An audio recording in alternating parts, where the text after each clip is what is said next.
자, 반갑습니다. 신경진입니다. 자, 우리가 지난 3장까지 변수와 자료형 그리고 연산자까지 살펴보고, 원래는 모든 순서가 이제 우리가 변수와 자료형 그리고 연산자를 배우고 난 다음에는 원래 제어문, 프로그램을 제어하는 제어문을 먼저 배워야 되는데요. 어, 이 코틀린이라는 언어는 일단은 함수가 많이 쓰이고, 그리고 또한 함수형 프로그래밍으로 많이 되어져 있기 때문에 이 부분을 먼저 보고 우리가 제어 문으로 if else나 이런 문으로 이제 넘어갈까 합니다. 아시겠죠? 예. 자, 한번 보도록 하죠.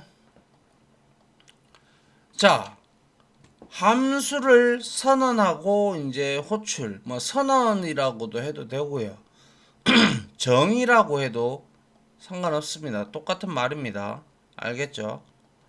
자, 함수란 무엇일까요? 말 그대로 수학에서 여러분들이 함수를 배우시잖아요. 그죠? 그런 거와 마찬가지로 프로그램에도 함수라는 게 있는데, 이 함수는 여러 값, 즉 인자라고 하는, 우리가 함수를 호출할 때 이제 제가 매번 앞에서도 조금 말씀을 드렸던 매개변수를 우리가 이제 있는 함수를 호출할 때 그 값을 통해서 우리가 함수를 사용을 한다, 즉 호출한다라고 얘기를 하죠. 그런 걸. 그래서 인자를 입력받아 그 함수의 구현부에 있는 기능을 수행하고 결과값을 반환하는 코드의 모음이죠. 그죠? 그래서 다음은 장난감 자동차를 만드는 장치로 표현한 그림인데, 여기 F1이 함수예요.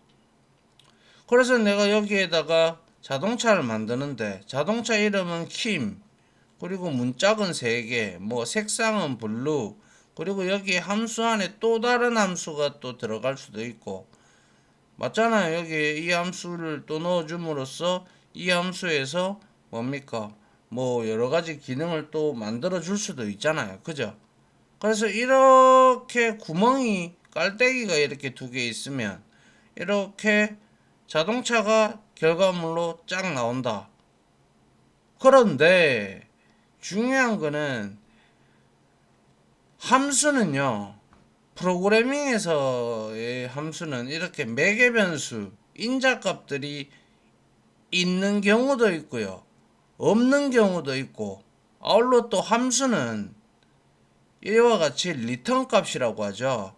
반환값. 반환값이 있을 수도 있고요, 없을 수도 있습니다.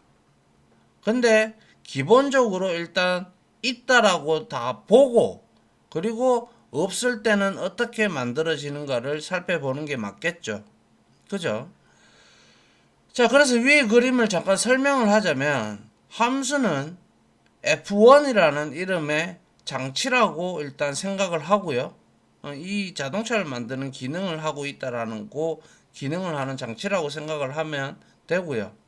장치의 위, 아래에 깔때기 모양의 입구와 출구가 있다. 입구에는 킴, 블루, 3, 2, 그리고 또 다른 작은 함수. 뭐 이게 작은 함수가 될 수도 있고요.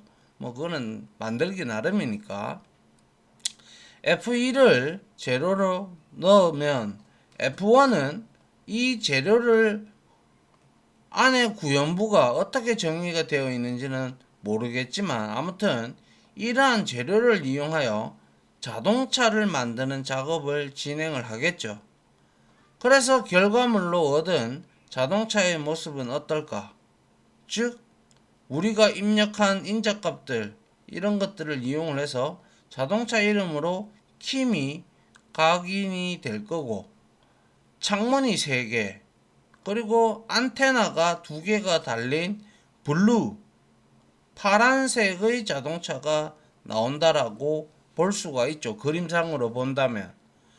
이렇게 특정 장치에 재료를 넣어 원하는 모양의 자동차를 만들어내는 것처럼 함수도 재료에 해당하는 인자를 입력받아서 결과물을 반환을 합니다. 자, 근데 제가 말씀드렸다시피 결과물을 무조건 반환하느냐? 그렇지 않은 경우도 많습니다. 그리고 매개 변수가 없는 함수들도 있고요. 인자값이 없는 함수들도 많고요. 그렇기 때문에 그러한 부분은 뒤에서 다루기로 하고요. 자, 먼저 우리가 함수의 구조를 잠깐만 제가 설명을 드릴게요. 우리가 함수를 fun해서 만약에 max 이렇게 만들고 내가 만약에 a 하고 여기에다가 int 타입이다 라고 하고 b 해서 여기에다가 int 타입으로 우리가 함수를 정의를 했어요. 그리고 나서 여기에서 우리는 뭡니까? 바 해서 여기에다가 뭐죠? 리절트를 하나 이렇게 우리가 이거는 폴스로 줘야 되겠죠. 그죠? 예. 그 다음에 우리가 여기서 뭐 어떻게 그냥 아무튼 이건 집어치우고요. 자, 요렇게 해서 구현을 했단 말이에요. 그런데 여기서 용어를 좀 잘 아셔야 되는데, 물론 여기 인트가 하나 더 붙으면 돼요. 그래서 요렇게 되어 있는 부분 있죠. 요거를 우리는 함수의 선언부다라고 해요. 선언부. 아시겠죠? 선언부고요. 그리고 중괄호 안에 있는 얘를 몸체라고도 하기도 하고요. 그리고 어떤 책에서는 구연부라고도 얘기를 하고 또 어떤 책에서는 정의부라고도 얘기를 합니다. 근데 이 선언부, declaration 이 부분이 중요할까요? 이 부분이 중요할까요? 이렇게 학생들한테 물어보면 대다수 얘가 제일 중요합니다 라고 얘가 더 중요합니다 라고 얘기를 합니다. 근데 이거는 틀린 대답이에요. 왜? 선언부가 더 중요합니다. 그것도 아주 많이 99% 이상 선언부가 중요해요. 왜냐하면 선언부에는 뭐가 있어요? 선언부에 구성하는 것은 뭐예요? 함수명이 있고요. 그리고 매개 변수가 있고요. 매개 변수의 개수나 타입이 있고요. 그리고 반환형이 있어요. 그죠? 맞습니까? 그러면 우리는 이 선언부만 봐도 이 함수를 사용하려면 선언부만 보면 우리는 함수를 호출할 수가 있죠. 보니까 함수인데 함수 이름이 max구나. 그러면 호출할 때 내가 아하 max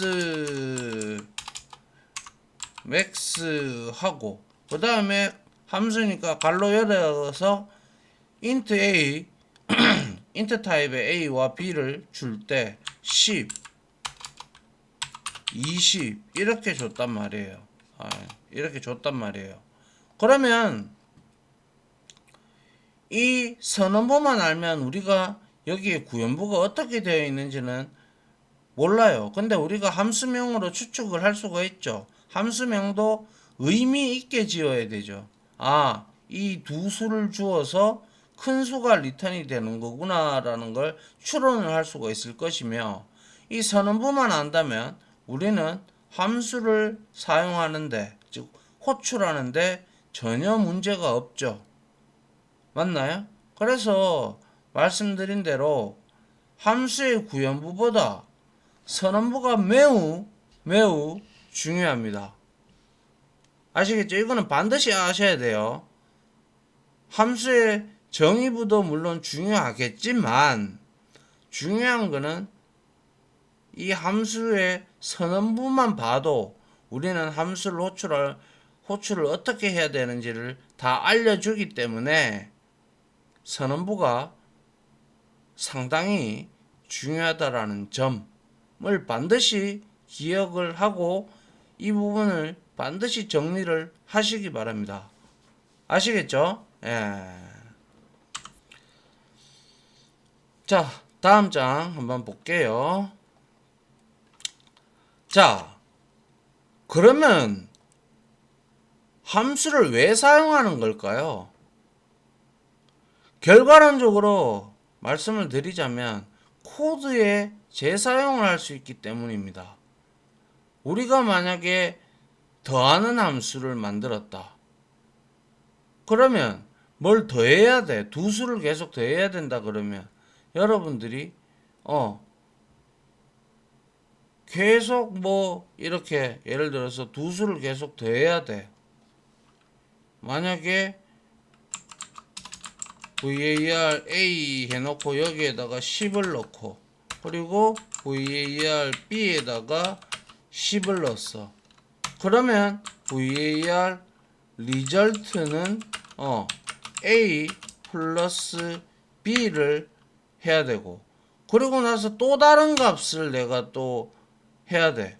var c는 20이고 또 var d는 20 그리고 var 리절트 1에는 뭡니까? C 더하기 D가 이렇게 쓰여지겠죠. 그죠? 맞잖아요. 얼마나 이게 불편한 코드예요. 계속 코드를 이렇게 다시 쳐주고 또 쳐주고 하잖아요. 그런데 함수로 이거를 우리가 선언을 한다면 이하 요거 한번 보시죠. 요렇게 해서 지금 이게 바로 함수를 시작하는 키워드 그리고 함수명이 sum이다. 그죠? 그리고 매개 변수로 두 개 int 타입을 두 개 받고 return 타입이 int예요. 그죠? 그리고 나서 sum 해서 a 플러스 b를 해놓고 그 다음에 return sum 했어요. 반환형으로. 그죠? 그럼 이거 하나만 정의를 해 놓으면 우리가 사용자로부터 데이터를 입력을 받든 아니면 우리가 숫자를 지정해서 뭔 수를 더해야 돼. 두 개의 수를 더하면 이건 한 번만 딱 설어내 놓으면 우리가 여기서 구태여 10 이렇게 이건 데이터를 우리가 줘도 되고 사용자로부터 입력을 받아도 되죠. 그리고 난 다음에 이거 대신에 sum을 호출하면 되죠. sum에서 a, b, 그죠? 이것도 마찬가지죠. sum에서 c, d 이렇게 호출하면 끝이라는 거예요. 그러면 한번 선언해 놓고 계속 우리가 재사용을 할 수가 있죠. 그럼 코드가 그만큼 줄어들겠죠. 맞습니까? 예. 그래서 예를 들어 위의 그림, 앞에서 봤던 그림, 자동차의 색상을 내가 빨간색으로 바꾸고 싶다면 매개 변수 값으로 우리가 호출할 때 블루가 아니라 레드로 재료를 넣으면 되겠죠. 그리고 나머지 재료와 작업, 창문 3개 만들기, 안테나 2개 달기 등은 모두 동일하게 놔두면 되고 색깔만 바꾸고 싶으면 레드를 재료를 넣으면 된다라는 거예요. 그렇기 때문에 함수 안에 코드를 다시 입력하거나 함수를 우리가 새로 만들 필요도 없죠. 그래서 이 함수를 그대로 다시 사용해도 된다라는 걸 의미를 하죠. 그렇기 때문에 함수는 결과론적으로 한번 딱 선언해 놓고 우리가 그것을 필요할 때마다 호출해서 사용하면 되니까 코드의 재사용이 굉장히 좋죠. 물론 클래스도 마찬가지입니다. 앞으로 우리가 배우겠지만 알겠죠? 예. 그래서 함수가 어떤 개념인지 이제 이해가 조금은 될 거라고 생각을 합니다. 자, 그리고 나서 함수에 대해서 이제 본격적으로 한번 살펴보도록 하죠. 자, 다음 sum이라는 함수는 딱 선언부죠, 이게. 이것만 딱 봐도 우리는 호출할 수 있죠. sum 해서 뭡니까? A, B, 10 이렇게 호출하면 반환형이 int예요. 그죠? int니까 우리가 이 함수를 호출해서 이제 우리가 이 10과 10이 더해진 값을 우리가 받게 된단 말이에요. 리턴 값으로. 그죠? 그래서 여기에 보시면 이거는 딱 봐도 여러분들이 이것만 봐도 이 두 수를 더해서 리턴을 하는구나. 그리고 중블럭 안에 들어있는 이 값은 정의부라고 했습니다. 부연부, 문체. 그죠? 그래서 다음은 A와 B라는, 즉 매개 변수 A와 B라는 두 값을 더하고 그 값을 리턴해주는 함수예요. 그죠? 혹시 여러분들이 C 언어나 C++이나 자바나 이런 언어를 하나쯤은 다뤄보셨다면 위의 구조가 거의 낯설지가 않죠. 그죠? 자바스크립트도 마찬가지고. 그죠? 그래서 지금부터 코틀린에 사용하는 함수의 구성 요소를 하나씩 낱낱낱낱이 살펴보자 이거예요. 완전 분해를 해버리자 이거예요. 그래서 한번 봅시다. 자, 앞에 함수 sum을 하나하나 뜯어보자. 일단 fun이라는 게 있어요. 펑션의 약자죠. 그죠? fun 키워드로 함수 선언부를 시작을 하는 거예요. 물론 자바 같은 언어 같은 경우는 fun이나 이런 걸로 실행하지 않아요. 자바는 이렇게 더하는 함수 sum이 있다. 그러면 int return 타입이 먼저 오고요. 그 다음에 sum하고 여기에 int a, int b 이렇게 선언부를 작성을 합니다. 요거는 좀 아무래도 차이가 있죠. 그죠? 예, 자바하고. 그래서 모든 함수는 fun이라는 키워드로 시작을 합니다. 덧셈 함수도 마찬가지로 함수를 선언하기 위해 fun 키워드를 사용을 했죠. 그래서 fun은 말씀드렸다시피 함수를 뜻하는 펑션의 줄임말이다라는 거예요. 아시겠죠? 네. 그 다음에 두 번째로 할 일이 우리가 함수 이름을 짓는 거죠. 모든 함수에는 이름이 있고 함수 이름은 함수에 어떤 기능을 하고 있는지에 맞게 자유롭게 여러분들이 지으면 됩니다. 그래서 우리가 앞에서 변수명을 적든 함수명을 적든 간에 의미 있는 값을 적어주는 게 좋다. 그죠? 단 키워드나 예약어는 제외를 해야 되죠. 그죠? 그거는 예약되어 있으니까. 그래서 함수 이름에 키워드 혹은 예약어는 피하고요. 이거는 쓰면 바로 에러가 올라오기 때문에 바로 이건 예약어라고 올라옵니다. 그래서 함수의 이름이 혹시 길어지게 되면 우리가 앞에서 배웠던 카멜 표기법, 낙타 등 표기법이나 스네이크 표기법, 언더바로 우리가 단어를 연결을 해서 그 의미를 지니게끔 함수명을 지어주시면 된다라는 거예요. 알겠죠? 그래서 여기서는 덧셈 함수의 이름을 뭐 sum이라고 해도 되고 아니면 add라고 해도 되고 뭐 그렇게 해주면 되겠죠, 그죠? 예. 그래서 함수 이름을 짓고 난 다음에 그 다음에는 매개 변수를 정의를 해야 되겠죠. 매개 변수가 없으면 안 적어도 상관없어요. 무조건 들어가야 되는 건 아니에요. 근데 함수는 무언가 하기 위한 기능을 하기 때문에 웬만하면 매개 변수가 거의 한 존재하는 함수들도 많죠. 그래서 함수 이름 오른쪽에 소괄호가 오죠, 그죠? 제가 이 소괄호가 붙은 것들은 전부 함수라고 했습니다. 그때란다. 지난 강의에 언제쯤인가는 모르겠으나 말씀을 드린 적이 있을 거예요. 그래서 소괄호를 입력을 하고 그 안에 매개 변수를 정의를 했다. 즉, 매개 변수는 함수에서 입력한 값을 받는 변수를 의미를 해요. 그러니까 우리가 이 매개 변수라는 것은 호출하는 곳에서 값을 넘기죠. 값을 넘기면 그 값을 받는 변수가 바로 매개 변수라는 거예요. 아시겠죠?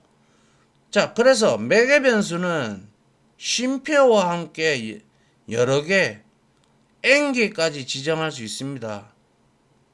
여러분들이 감당을 할 수 있다면 말이죠. 알겠죠? 예. 그래서 매개 변수는 꼭 기본형 타입만 되어야 된다. 절대 그런 거 없습니다. 얘는 참조형, 주소, 배열값 뭐 이런 것들 다 넘길 수가 있어요. 그래서 여러 개를 지정할 수 있고요. 그리고 반드시 콜론을 써가지고요. 이게 다른 거죠. 자바와.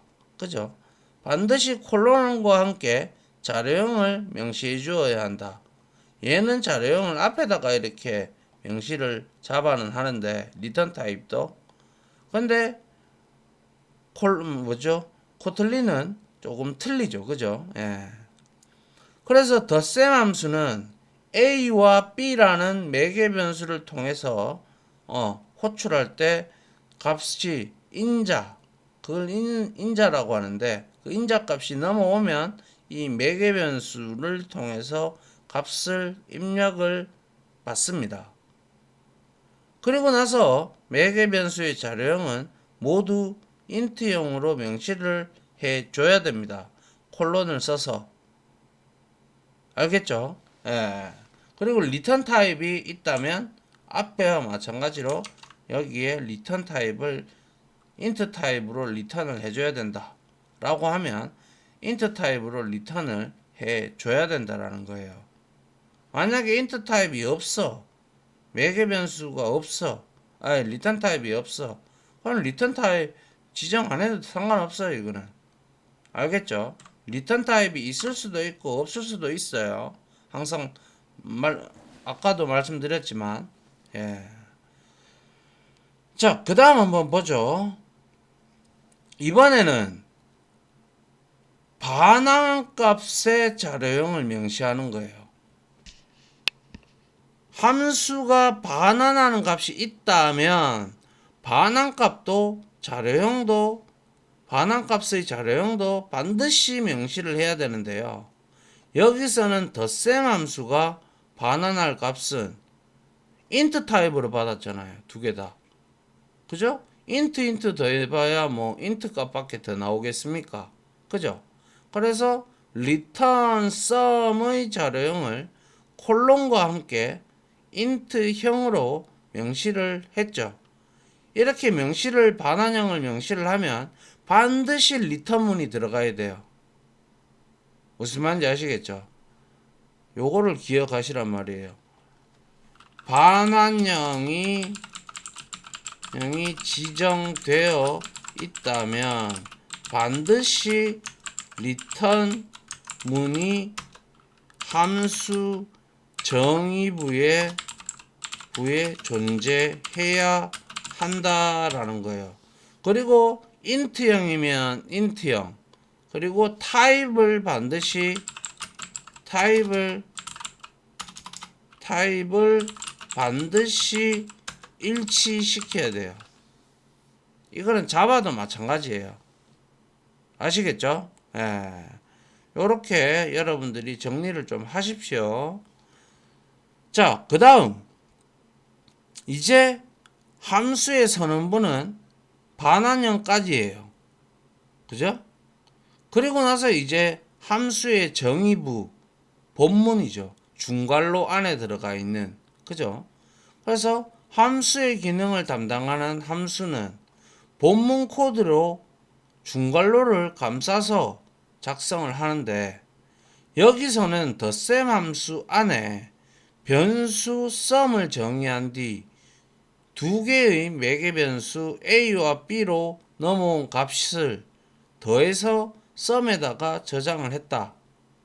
지금은 단 한 줄의 코드가 작성되어 있지만 함수는 원래 여러분들이 현업에 가봐도 아시겠지만 현업에는 상당히 코드가 긴 것도 있고 짧은 것도 있고 가지각색으로 많아요.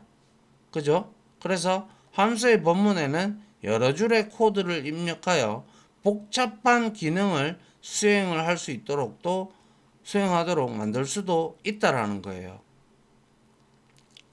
뭐 예를 들어서 정렬을 한다든가 아니면 정렬이 아니라 뭐 또 뭐 있습니까? 정렬 말고 또 뭐 어떤 거 있죠? 뭐 비교를 한다든가 뭐 두 객체의 클래스를 또 뭐 서로 비교를 한다든가 뭐 이렇게 복잡한 부분들을 우리가 함수로 만들어서 호출해서 사용하면 그만이죠. 예. 그 다음에 마지막으로 제가 그랬죠. 반환 값의 자료형이 명시가 되어 있다면 리턴문이 반드시 존재해야 된다고. 그게 바로 값 반환하기입니다.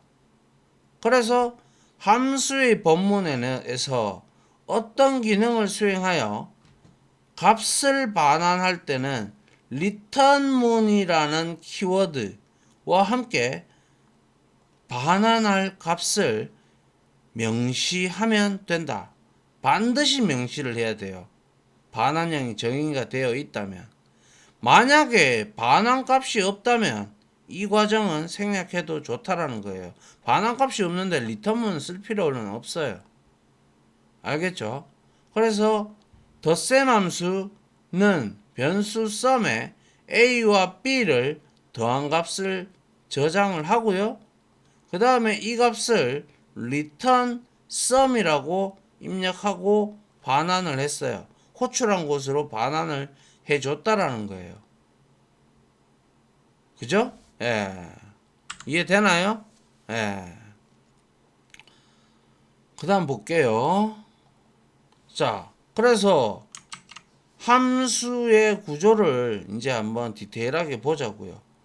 자, 이제 덧셈 함수를 놓고 함수의 구성 요소에 대해서 제가 다 설명을 드렸습니다.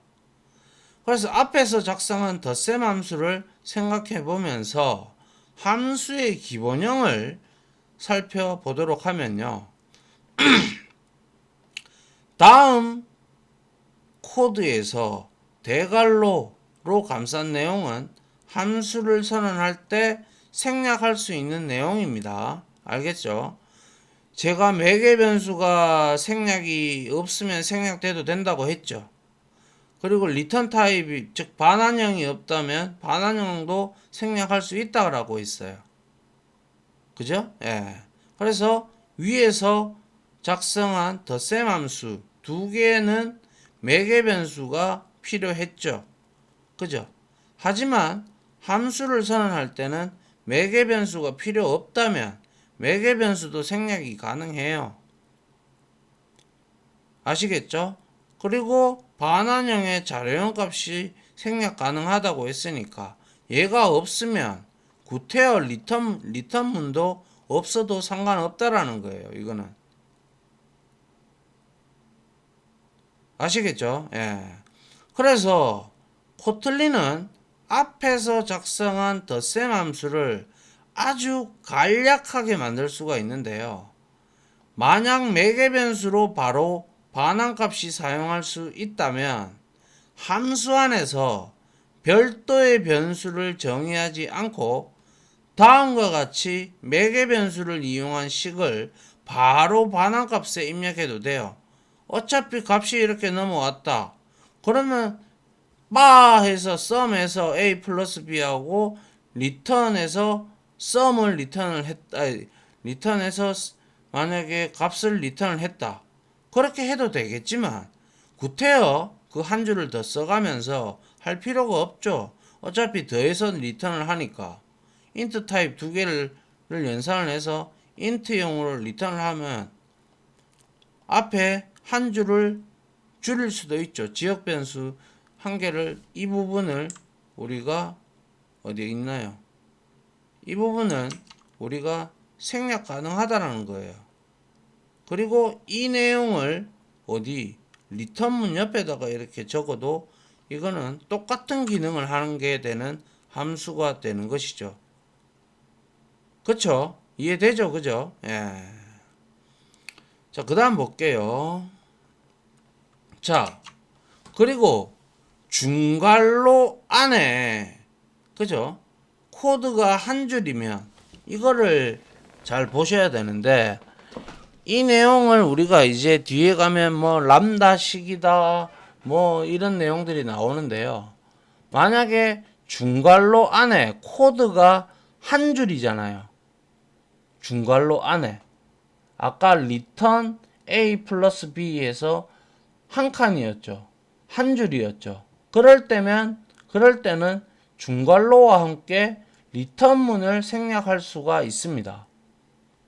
이때 리턴문을 생략한 대신 대입연산자를 사용을 하면 된다라는 거예요. 그러면 한 줄로 끝나버렸어요. 근데 여기서 끝나느냐?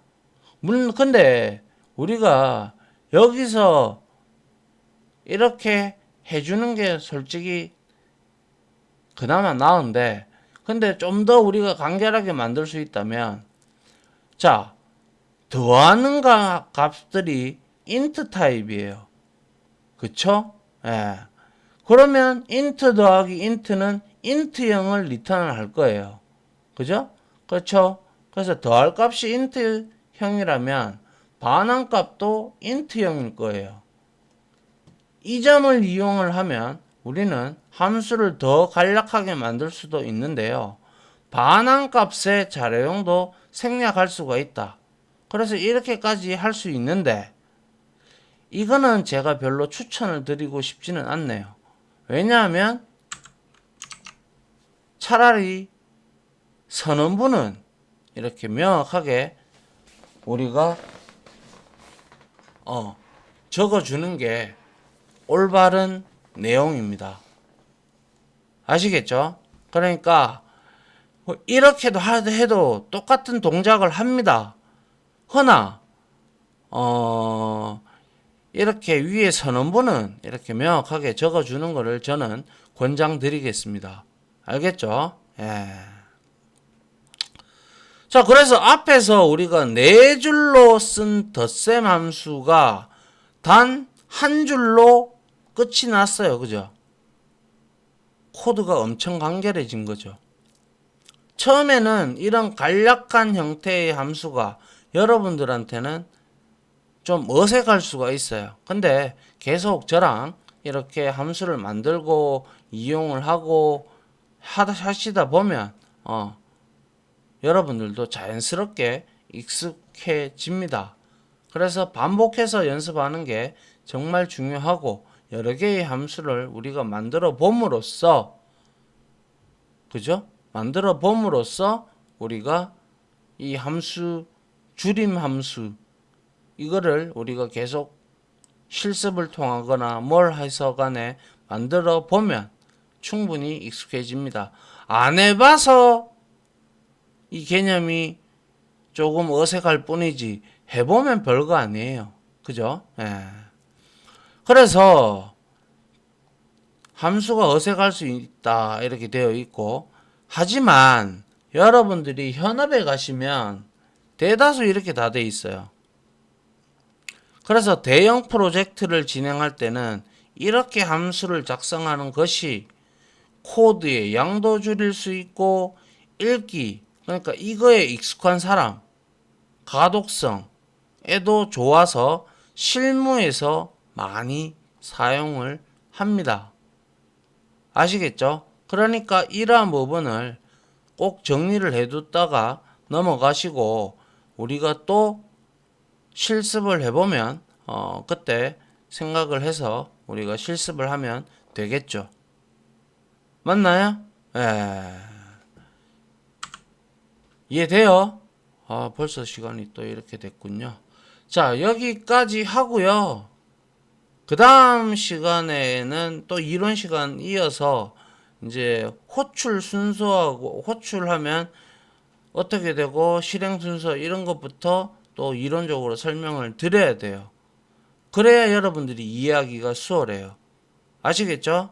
자, 일단 여기까지 마무리 하도록 하겠습니다.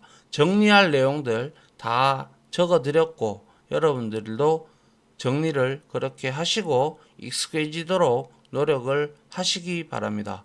자, 다들 고생하셨습니다. 감사합니다.